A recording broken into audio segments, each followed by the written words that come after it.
Amazing. Favorite sound. Hi, everybody. Welcome to the volunteer meeting this week. We're going to be getting a presentation from Dr. Jason about the graduate school process, which will be definitely very interesting and informative. I know it's information that I need personally.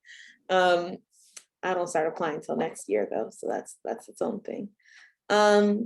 Yes, quick announcements. One, reminder, my last day is Friday. I need everybody's hours by Friday, please. I would love to make this transition as smooth as possible for everybody involved. So kindly send me your hours. And the format, again, just send me approximate day, definitely the week, approximate day, and maybe even what you did. But that's fine. If you don't remember what exactly you did, just send me how long you've been working on whatever. And anything counts: readings, coming to meetings, going to schools, doing home visits, doing any trainings, in person, online, all of that counts. Please send me your hours. Is there another thing? Yes. Make sure you're responding to any emails Paige sends. I don't remember what exactly email she last sent, but please respond to her. And if I haven't sent you a contract, I'm sorry, I will send yours before I leave. I think that's everything. Are there any quick questions, comments, concerns? Okay, that's my spiel. Dr. Jason, it's you. Oh, let me make sure you can share screen. Give me 1 second. Yes, you can now. Okay, cool. Okay, well, thank you very much, Kimberly. And before we started recording, everyone introduced themselves to me, so I know a little bit about each of you. And I can just say that I am completely open to any questions you might have. But if you don't have any questions, that's okay.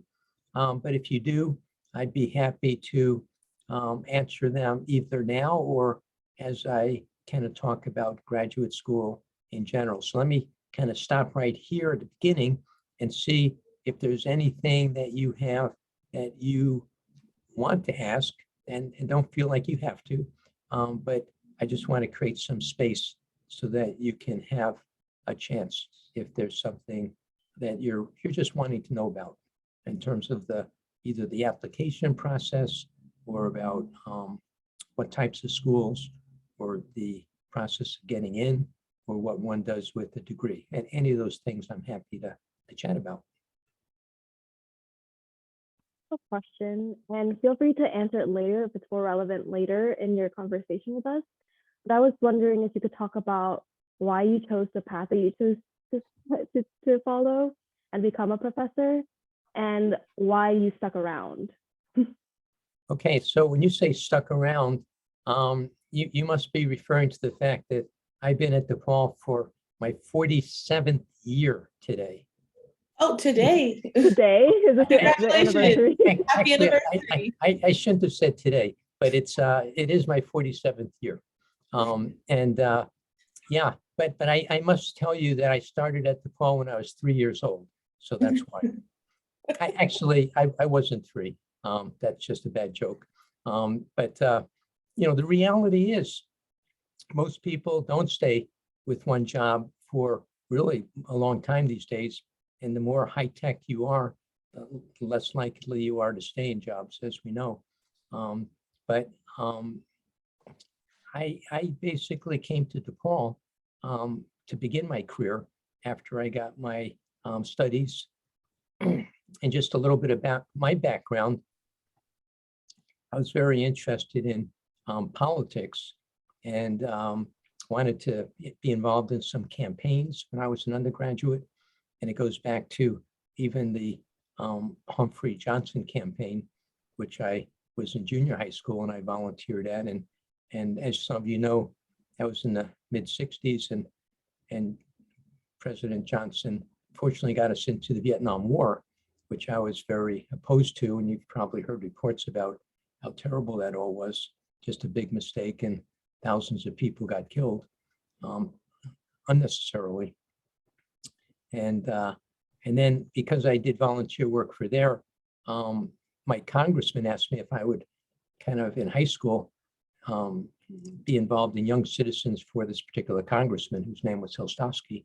And I did. So it was really fun in my senior year. And then he did get elected and ended up getting indicted, for all types of things. So I said to myself, God, I'm 2 for 2 now. Maybe I should find something else to do. So my third and my last political thing was I worked with the Bobby Kennedy presidential campaign of 1968. And you all know what happened with Bobby Kennedy. He got shot and killed. So I thought to myself, maybe the best thing I can do is stay out of politics and stay out of law and those areas. And that gravitated really to psychology. And I was really very interested in psychology, but I had no idea that I would end up kind of at a university practicing psychology as an academic. I was really more interested in social action. And I thought that this was just a different way of doing it, but I had no idea that there was a field called clinical community psych, or really community psych at the time. So when I went to graduate school, I thought it was a good profession, to help others. And I thought that be a good career. But what I found very early on was that there was something different, a very different type of approach to helping. So I could still be interested in mental health, but I could be thinking about social justice. I could be thinking about prevention rather than just treatment, like really the thing that this violence prevention program is about.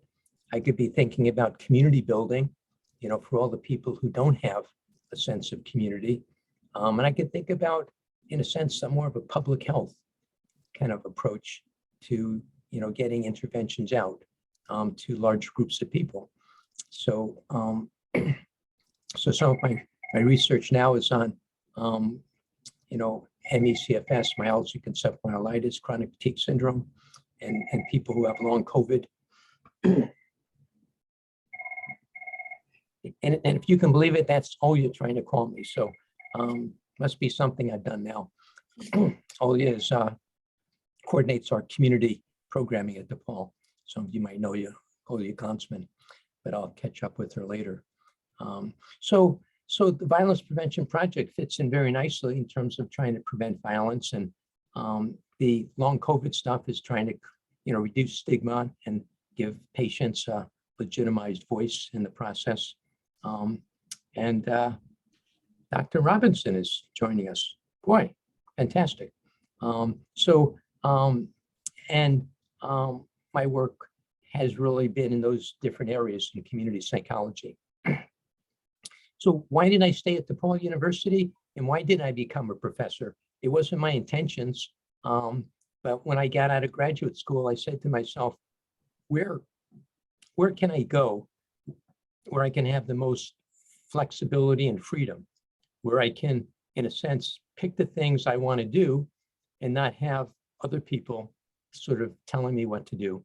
And I thought that if I went into an academic setting, I could teach, but I could have a lot of time to really focus on the things I was most interested in, which was really, social change type stuff.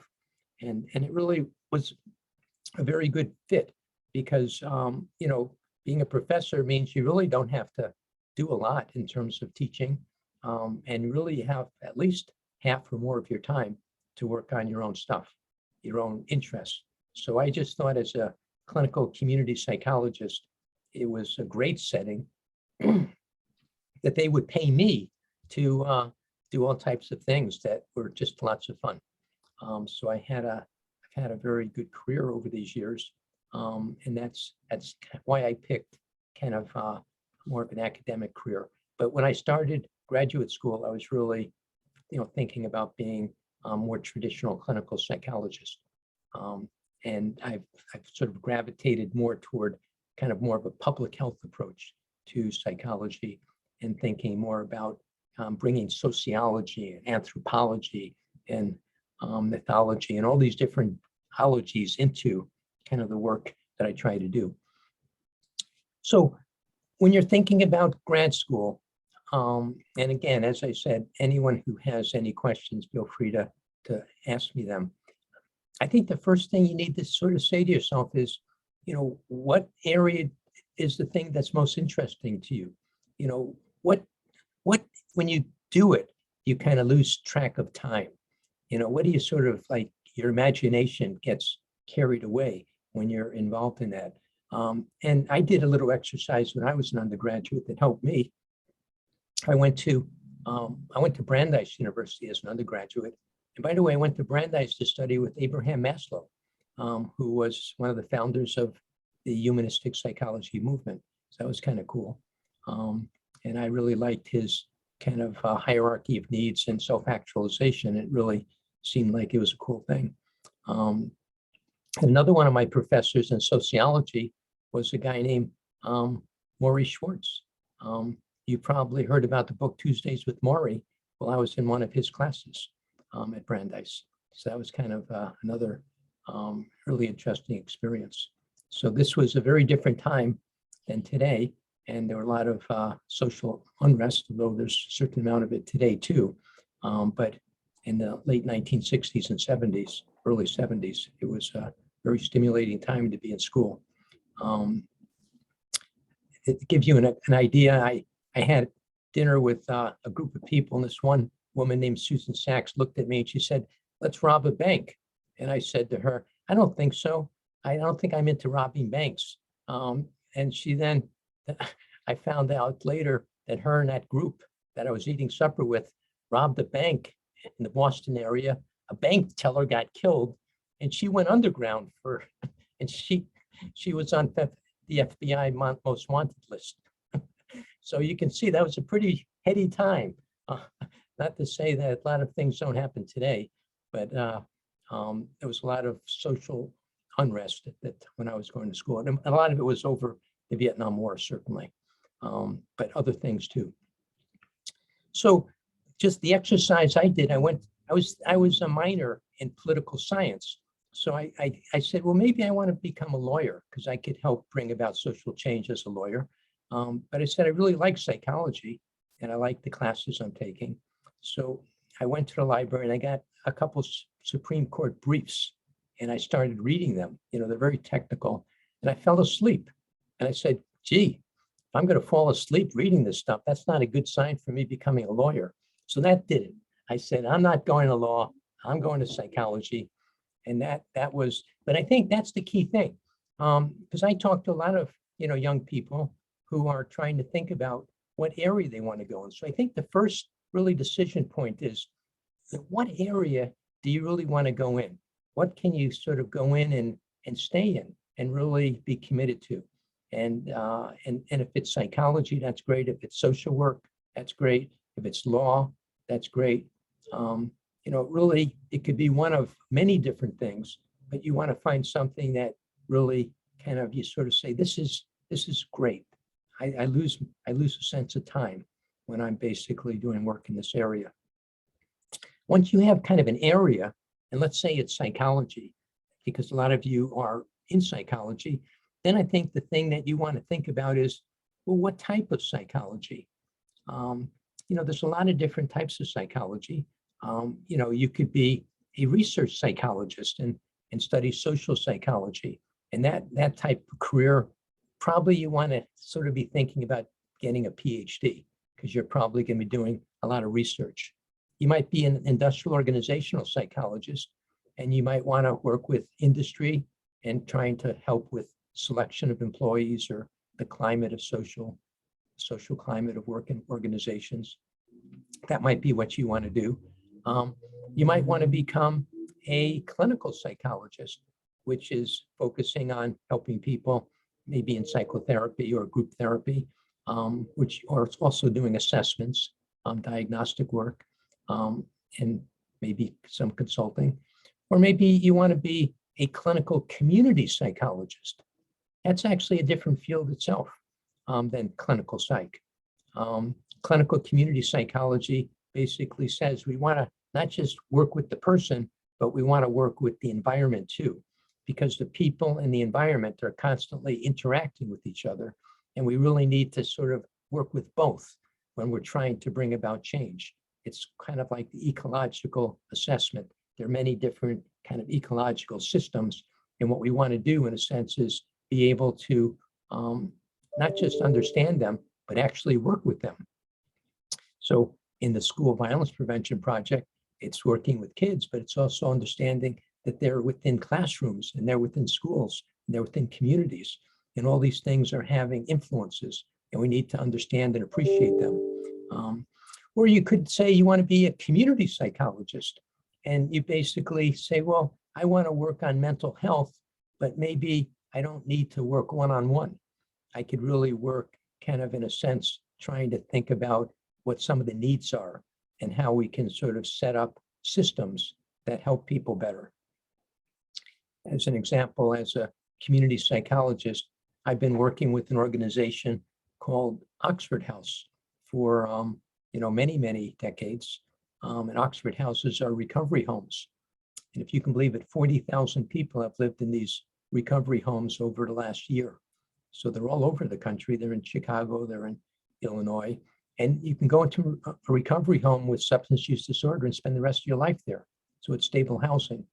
So that's kind of a cool thing. They have no professional staff there. So for me, I'm really interested in studying things that are happening in the community and trying to figure out how they're bringing about change. This Oxford House system is something I'm, a community psychologist. I'm not trying to go in there and teach the residents. I'm trying to understand, how do the residents make a difference? So I study social networks. And it turns out that if you have a friend in the Oxford House, if you really make a good friend, you're likely to stay there long enough to really have the Oxford House have a good effect on you. So that's one of the findings. And we've also found recently that it seems like people were less likely to get COVID and die of COVID if they had this recovery home to go to versus the communities that they're in. So that's another interesting finding that a community psychologist would do. So I think it really helps if you need to take a year or two off from school to sort of figure out what you want to do. That's okay. If you go through school and by the time you're a senior, you have a pretty good idea of what you want to do, that's okay too. So it's when you're ready to apply, and age isn't really an issue. One of my best students, Ed Stevens, came into the community program when he was in his 50s, and he was in his late 50s when he got his PhD. He worked for me for a number of years, and then he retired. And I kind of say, what a great career. He did what he wanted to do. He made a great contribution, really a brilliant guy. And now he said he's had enough. So why not? It doesn't matter what your age is, but there is ageism in society, so you got to be careful of that. But the reality is you should be able to do what you want to do whenever you want to do it. And you should be able to have multiple careers. This guy had been in business, in industry, and he decided he didn't want to sell Coca-Cola anymore because that wasn't really giving him life satisfaction. So he wanted to really make a difference, and he did. So I was really happy to mentor him while he was at Depaul. So once you decide what you want to do, you got to remember that that puts you in a position of strength. Because if you have a sense of what you want to do, you're going to be a little bit more able to gain the resources and the credentials to be effective in basically getting into the program you're interested in. So to the extent that for example, that you want to be a forensic psychologist, for example, you'll kind of look around and you'll see what schools kind of teach people for that, and which people have faculty that are really good. And then you'll be able to make a good decision as to where you're going to apply. And when you apply, you'll have a little bit more strength because you'll have thought through that this is what you want to do so that everything comes together. If that's the, forensic psychology is if you want to work with criminal justice systems and courts. So that's a good thing to do. So in a sense, having an idea of what you want to do really helps focus you. Now, there are constantly experiences and resources that are available in all the settings you're in. And the key question is to be able to identify them and use them. And that's sometimes a hard thing to do, because sometimes things that would be a wonderful kind of opportunity turns out to be maybe less so, because maybe you don't appreciate. And I'll give you an example for myself. When I was at Brandeis, my advisor was a guy named Brendan Marr, and he was an experimental clinical psychologist, and he wrote a book, actually the first, I think, scientific book on abnormal psych. It was on psychopathologies, and in it he basically showed, how behaviors could be learned and unlearned. And at that time, it was very different because most of the field was very much kind of more psychodynamic and Freudian. So it was a very different, fresh perspective for me. Right away, I later became very interested in behaviorism. And if you can believe it, I had breakfast with B.F. Skinner once. So that's pretty cool. And another person that I kind of met, again, a great story, is David Kretsch. So you probably don't know, but he's another person who really had a major influence on psychology. David Krzyzewski was his real name, but changed it to David Kretsch. He was a Berkeley psychologist, and that's it. How do you take advantage of things? And that's what I'm saying. There's incredible resources everywhere, and how do we take advantage of them to build the credentials so that we can get what we want? I think that's the message I want to kind of leave with you, if I can. So I'll give you a positive and negative experience of credentials. My advisor, Brendan Marr, said, do you want to do an honors thesis? I'm going to show you something. It was like a bottle of water that you would put on the skin, and it would measure the skin conductance. And I looked at him and I said, that's the most stupid thing I've ever seen. Who the hell wants to do something like that? I mean, it just seemed like ridiculous. But I didn't know that he knew what he was talking about. And had I worked with him on that for my honors thesis, I would have got a publication. But I didn't know that that was important. So instead, I collected some, survey on some attitudes. And of course, you know where that went. So, the reality is there was an opportunity. I missed it because this is a world famous psychologist. He's given me a chance to do something with him. And I basically just said that was pretty trivial because I didn't know any better. Now, he did tell me to take a class, and I took his advice, and he said, take this class with this guy, Kretsch. And I said, Kretsch? David Kretsch. Okay. He was a person who came to Brandeis and taught a class. And I'll tell you why this was such a cool class. It was only a seminar, about 12 people. And he said, do you know something? That's how he started the class out. Psychology is a very new profession. And my advisor's advisor was Wundt, the founder of psychology. And now you are the third generation from the founder of psychology. And then what do you think this guy does? He stands up and he walks around and he shakes all our hands. So we could basically pass on the mantle from the founder through his. It was pretty funny. So you don't forget something like that. But besides that spectacular beginning, this guy was incredible. You've all heard about kind of, rats being put into like enriched environments and the brain starts changing. And this was the guy who did that research in the late 1960s. And you think that's great. That is great because before that in the 1960s, people thought that you could not change the brain. But if you put the brain in enriched environments, it actually begins, the neurons start becoming, they become more neurons. The brain gets larger. Fantastic. What incredible implications that is. But that's not even the end of the story. There's another piece to the story.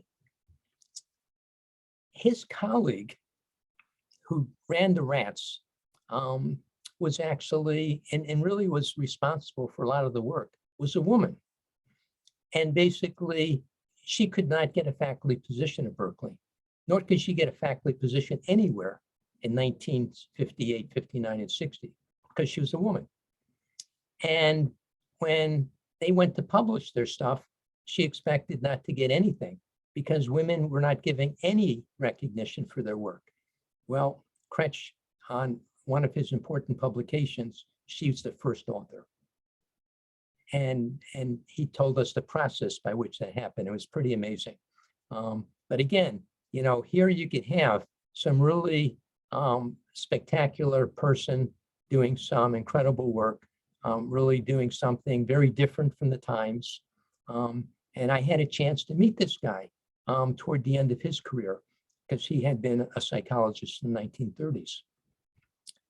So there's opportunities, great opportunities, and how one either takes advantage of them or doesn't take advantage of them to help build one's own character or resources that can ultimately help you in terms of what you next want to do. So what does it mean to get into a graduate program? Let's kind of talk about that for a second. Some people decide to go to a master's program. Some people decide to go to a PhD doctoral program. That's a kind of a big difference. And some people decide to go to a master's program, and once they're in the master's program, they decide they want to go to the doctoral program because it's a doctoral program there too. That's also possible. There's some people who apply for a doctoral program, and once they're in it, they say this isn't for them, and then they sort of figure out a way of going into a master's program that's in the same setting. So to the extent that you're in a setting that has master's and doctoral programs together, there's a little bit more flexibility because say you go in there, you might be able to, you know, advance yourself to a PhD, like University or Loyola University Department of Education or Counseling Program. You know, there's been some people that have gone to their master's program and then gone on to get an EDD, which is kind of like a PhD. So that's happened. And there's also been some people at Depaul University that have gone into our doctoral program and have decided that wasn't for them, and then have gone down to, you know, get a master's degree. So to the extent you have both programs in the setting, there's some advantages. So what's the difference between a master's and a PhD? And then there's another group, make things even more complicated. It's called a PsyD. PhD, PsyD, master's degree. So let me throw this out there, see if anybody knows. Does anybody know the difference between a PhD and a PsyD? And what's the difference? Oh, we have hands. I'll let them. You go. Like, I don't even like to tell us? Okay. PsyDs are more, so there's a scientist practitioner model, and PsyDs tend to focus more on the practitioner side, and they're more practicums, more internships and things like that. And most PsyDs also do not waive tuition, whereas most PhD programs do. Okay, so you hit all the main points, so thank you, Valerie. And that's why we kind of throw master's programs in here too. Master's programs, not always, but often you're going to probably end up paying to go to a master's program. A PsyD program, most of the time you'll end up paying, although there's sometimes, you know, some partial scholarships. PhD programs, you'll mostly get waived the tuition and even get a stipend. DePaul University has a stipend that's about $20,000 now. And that's not unusual.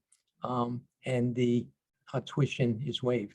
But just think about what that means. The tuition and stipend, say tuition is about $40,000 and think about a stipend being $20,000. That's a university giving $60,000 for your first year.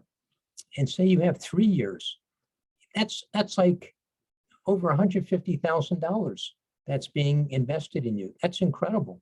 You know, that they could have that much money to basically throw in. Whereas if you go to a PsyD program, again, nothing wrong with PsyD programs, but you might end up in debt, and you might have over $100,000 in debt when you finish. So I think you just need to recognize that PhD programs have an advantage economically. PsyD programs might have an advantage interest-wise. So, for example, if you're not really that interested in research and you don't really want to do original research, then probably a PhD program is not the right thing to go to. Maybe a master's program or maybe a PsyD program. But if you really like interest, if you like doing some research and you like doing work in that area and you can get into a program and get the credentials, then that's a good course. Now, if you want to go to the master's program, there's lots of different types of masters, just like there's lots of different types of like PhD and PsyD. So some master's programs are basically focusing on psychology, but we had one person here mention that she's going to a master's program in Department of Education, and those are usually counseling programs. So there could be a master's in counseling, a master's in clinical psych. There could be a master's in family therapy, or the big one is there could be social work. So social work could be another program to consider if you want to have like maybe 2 years and get a degree, and that you could practice as a social worker. Or in counseling psych, you could practice as a counseling psychologist. Or in clinical psych, you could practice as a clinical psychologist. So those are some different types of careers that you could potentially have at the master's level. So what might be an advantage of a doctoral program versus a master's program? The master's program has the advantage of it's briefer. It might cost a little bit, but you could go out and practice. So an MSW MP program is an option. A master's of public health, that's right. So that's a whole other area that is available. That is a excellent type program, a master's of public health, where you could go in and you could be really doing some important work with, the COVID-19 pandemic, for example, or working for profits or not for profits. So yeah, there's a whole layer of master's programs that are available, and there's a whole layer of doctoral programs that are available. And one of the best ways of learning about all these things is to become, in a sense, enculturated. How do you become an inside player? And this is kind of a tough thing to do. But in some ways, have you ever sort of felt that you're sort of like an outsider, and you then all of a sudden transitioned into an insider, and you're able to really find out what was really going on? Well, that's what this is. It's kind of like a guild. It's a guild. It's like, in a sense, what you have here is a group of people that have come together and built a profession. And the profession is either master's people or doctoral people, counseling psychologists, clinical psychologists. But there's a set of norms and rituals, and there's a set of being. And if you can crack that code, you then have an incredible advantage in terms of being able to compete for available openings potentially. So the question is, how do you crack that code? How do you basically become an insider? And that's a tricky thing. But if you can find a graduate student who's in that program, or a book on a federal guide to grad. So Valerie's got a thing there. Valerie, do you want to announce it to the group? You just put something in chat. That's wonderful. Yeah. A resource. Yes, and I know someone who's giving them out for free, so if you're interested, let me know. But it's a field guide to grad school uncovering the hidden curriculum. I think it's the person who wrote it was a first generation student who also didn't know what she didn't know, and so she doesn't make any assumptions about what people do know when she wrote this book. And I think that's great. So yeah. You know, books. There are books out there like the one that was just mentioned, and I think that's a great learning tool to get some of these insights. Another one is just to know people. You might have a friend who is like a grad student or in a a psychologist, if that's the field you want to go into, or a lawyer. You might want to shadow them. You might want to just interview them. You might want to find out as much as you can about them. You might want to learn from their friends too. The more you can, in a sense, sort of learn the customs, the rules, all the things that are part of that profession. It could be just, reading, maybe their newsletters, their magazines, hanging out with them. All that stuff is an incredible advantage, because then you begin to find out what the profession is really like. What is it? What do you think about it? And what does it really become? And that makes a big difference in terms of your kind of ultimate satisfaction with basically getting success and being able to get there. Now, let's talk about careers for a second. And ultimately, you're doing this tremendous amount of education, taking years out of your life. The question is, what does it prepare you for? Well, I guess the key question is, if you kind of think to yourself, what is it that you might like to do when you finish graduate school? Where would you like to be? What type of institution might you like to work with? Would you like to kind of work for yourself, be independent? So I think to the extent that you sort of think about what it might look like when you finish, that might help, because when you're going through the graduate school process, you can basically building for that kind of future that you might like to be like. So that's something else to kind of think about. Now, a psychologist, and that's the field I probably know the most about, really has opportunities in just about any area to become involved in.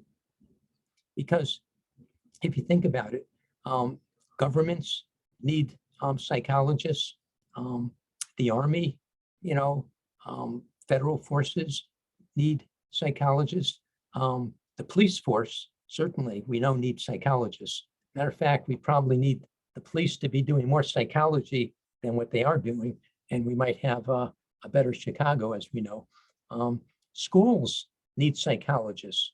There's school psychologists, some of whom at the master's level, some at the PhD level. So school psychology is very important. There's psychologists in not-for-profit organizations, for-profit institutions, government, there's psychologists. So in a sense, we have people who are in this psychology field in every field that you can think about. And I've seen it. I've seen graduates of our program at Depaul just go all over in terms of trying to influence things. There's psychologists who work for some of the big tech companies, Google and Amazon. There's psychologists who work in those areas too. So really, the skills that you are learning, are going to be marketable, because a lot of these skills, I would say, if you're a little bit math oriented, learn those methodology skills, because there's just tremendous opportunities for handling data, and people want folks who can, in a sense, be effective at trying to understand, what's going on from a data point of view. But hey, if data is not your thing, the soft skills of psychology, social emotional development, there's a lot of that really needs to be promoted within all types of settings. So that could be a thing. It could be teaching. It might be that you just want to teach, and you want to teach. I tried teaching. I was when I was and again undergraduate, I got sort of, at some point I said, enough of this book learning. I want to go out and actually sort of share my knowledge. So I was a psych major, but I joined the education department.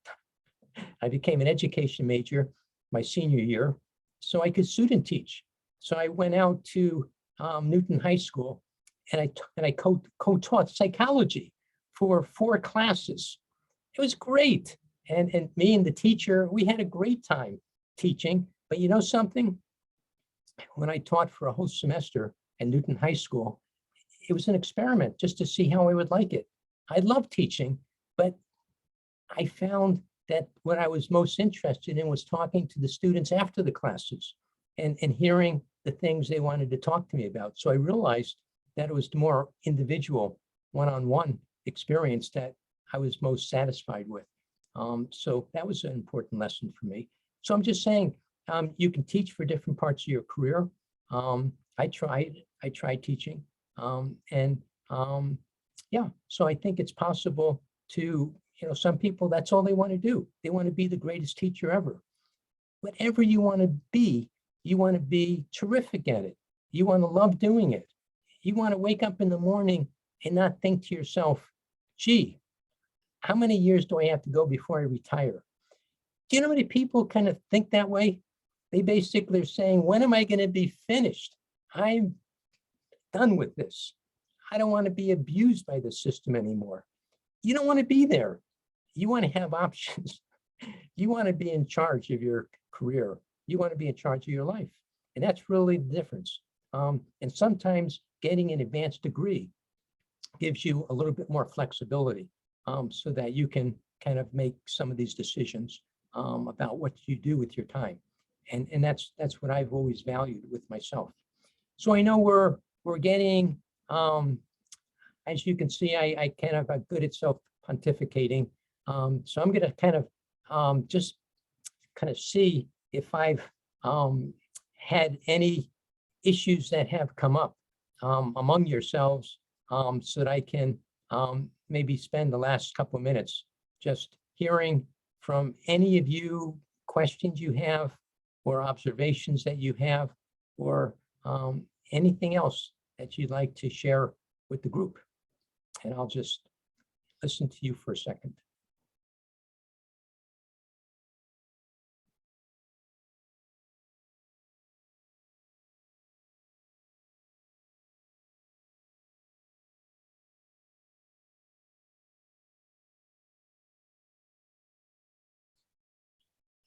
Well, the second's up. So all I can say is I really do think that what you folks are doing now, which is getting some additional experiences, is wonderful. You're basically doing something you really care about, and you're working on an issue that's so important in terms of the children that are in Chicago, that are, really, this prevention program could make a real difference in their lives. And the results of this program could be also, very important in terms of, what could happen if other schools were to be able to implement this program, and it could be disseminated even further. So that's really kind of exciting type work that you're all involved in. And I just kind of keep saying, read as much as you can, talk to as many people as you can, try to find experiences that are going to just continue to pave that path, that's going to give you opportunities as you kind of develop. And I can just say that, Dr. Robinson, who just sent me a note, said, thank you. Well, thank you. And all we can say is, we're here, and the other staff are here too, certainly. And, I think that, we're happy to provide any insights we can. If there's anything, we can do to be helpful to you, we're happy to. And I'm going to sort of end with one kind of funny story, if it's okay. Just to kind of show you how crazy graduate school can be. you see that building kind of up there that I'm sort of pointing my finger at? You all see that building? Well, I spent time at the top of that building, kind of in the late 1970s. And you'll never guess what I was doing with binoculars looking out that building. I was looking at the street down, and I was looking at dog owners, and I was watching the dogs to see whether the owners would pick up after their dogs. And unfortunately, I got known for that study, and I became the dog poop study. Can you imagine that? So for my entire career, I've been known as the dog poop psychologist. And it's that building. And you know what I did in that building? We watched and we found almost no dog owners picked up after their dogs in 1978. And because of that, we did an intervention where we put signs up and down that street saying, please pick up after your dogs. You know what happened to our signs? They got ripped down. No one cared about it. So then we basically walked up to people and we showed them how to use a plastic bag to pick up after their dogs. And you know, they picked up. It was incredible. So we had an intervention. We could get basically people to pick up after their dogs. How did I get involved in something like that? Well, I asked the alderman for Lincoln Park to my class, and I asked him, tell me what problem is one of the most difficult that you have, the most difficult problem. In 1977, he said to me, dog droppings. And I had said to myself, whatever he says, I'm going to work on. So my mouth fell open and I said, oh my God, what am I getting myself into? I'm just starting my job and here I'm going to start working on dog poop. You know, I didn't think of it as the most significant problem. But that's what community psychologists do. We let the community dictate to us what's important. So for the next couple of years, I studied dog droppings. And it turned out very few people picked up after their dogs. And Alderman Oberman basically got this information. I got news on a lot of the papers and TV stations of what I was doing because they thought it was funny as heck. But it actually got the city council to pass the first ordinance in a large town like city of Chicago that you have to pick up after your dog. And after that, a lot of other cities began to use similar procedures. So that little building back there was the place where I did my research. Now, can you think about a graduate student coming into school? Just think about yourself as a graduate student, and you're going to work on counting dog droppings, picking them up and weighing them every morning, because that street we clean every morning so we could find out how much was deposited. So poor Francis Matisse, my graduate student, came in, didn't know he was being assigned to me. And I basically said, Francis, I got a project for you to work on. And I'm saying to myself, how am I going to tell Francis he's really going to be working on dog shit for the next year? He wants to be a clinical psychologist. So I had to figure it out. So what I did was I said, Francis, tell me about some of your hobbies. I wanted to try to get in there like really easy so I don't completely get the guy to drop out in his first day of graduate school. So he said, well, Dr. J, you know, I like hunting. I said, you do? Tell me, what do you do when you hunt? He says, well, you go on the ground, you're looking for deer, and you're looking for deer feces. I said, why do you want to look for deer feces? He said, well, you put your finger in it, and if it's warm, the deer hasn't been away that long. So I said, Francis, you're the man for me. True story. Francis worked with me up on that building up there, counting dogs, picking up dog litter, trying to change an ordinance in Chicago. And truthfully, it's the craziest study I've ever done, but it made a difference. And that's the story of my life. Thank you so much. Appreciate your good humor. I hope I haven't totally freaked you out with my stories, but I had a lot of fun. Thank you, Dr. Jason. Thank you so much. Definitely entertaining, that last story.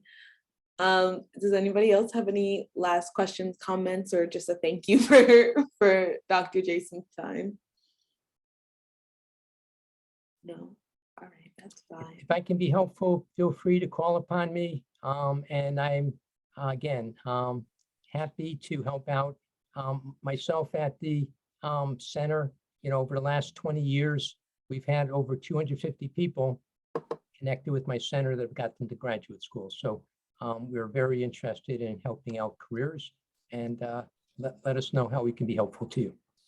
I'll be CCing him on any emails for you guys, especially our follow-up email. He'll be CC'd if you guys want his contact information. But yes. Okay, Kimberly, thank you so much for inviting me. And all I can say is I wish you all the best. Thank you, Dr. Jason. Bye-bye now. Okay, before we all hang up, just wanted to quick announcements for volunteers.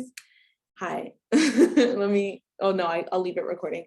Okay, quick announcements. Reminder for page, reminder for hours. If you haven't gotten your contract back to me and I already sent it, kindly send that in so I can sign it, because it's going to be real awkward if I cannot sign it before my last day. I'm listed as supervisor and I can't sign it. It'll look awkward, so kindly send it. Is there anything else? If you started, just go ahead and double check with me that if you started the process for CPS, make sure you've informed me where you are in the process. Like if you've already been approved, make sure you tell me. Again, I'm doing so much housekeeping right now just to make sure everything's all cute before I go. So that's it on announcements. I just wanted to say thank you all very, very much for being my volunteers and working with me. I loved working with all of you. You're all very great people. And I hope that all of you go on to do great things. I don't even have to hope it, I know it. You guys are going to be so great no matter what you do and who you work with. Yeah, love you all very much. Okay, that's it. I'm going to stop recording.